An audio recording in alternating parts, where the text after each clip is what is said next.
En anglais, il y a deux manières de dire l'heure. Il y a la manière digitale à gauche ou la manière analogique à droite. Celle de gauche, c'est super facile. Celle de droite, faut juste comprendre la logique. Alors tu vas me dire, moi j'ai juste besoin d'apprendre une manière, ça me suffit.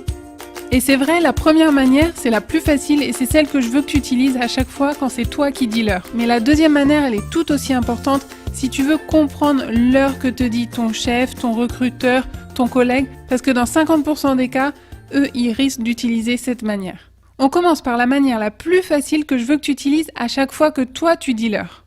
Tu commences par dire « il est ». Il est 10h, il est 20h, il est. It is.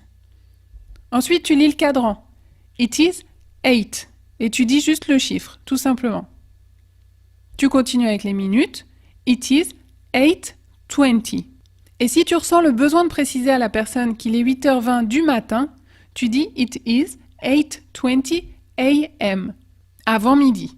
Et si c'est 8h20 de l'après-midi, tu dis It is 8:20 p.m. après le midi. Deuxième manière, c'est la manière analogique, c'est celle qui va te permettre de comprendre quand ton recruteur, ton chef ou ton collègue te parle. Donc de nouveau, tu commences par It is, il est. Ensuite, tu regardes où se trouvent les minutes. On est à 20 minutes. De quel côté se trouvent les minutes? Du côté gauche ou du côté droit? Et 20 minutes se trouvent du côté droit du cadran.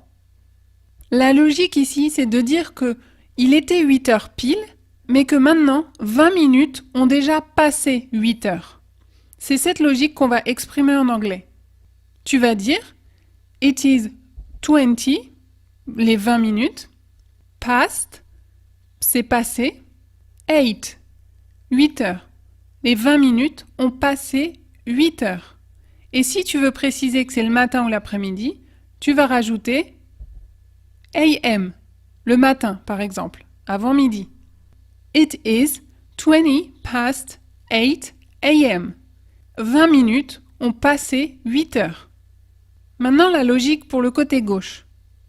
On regarde où se trouvent les minutes. Là on est à 50. La logique ici, c'est de se dire on est dans la deuxième moitié de l'heure. Il reste combien de temps avant d'arriver à 8 heures? Il nous reste encore 10 minutes avant d'arriver à 8 heures pile. La logique en anglais, ça va être de dire il reste encore 10 minutes pour arriver à 8 heures. On va dire it is 10, to ça veut dire vers, aller vers quelque chose, 8. It is 10 to 8.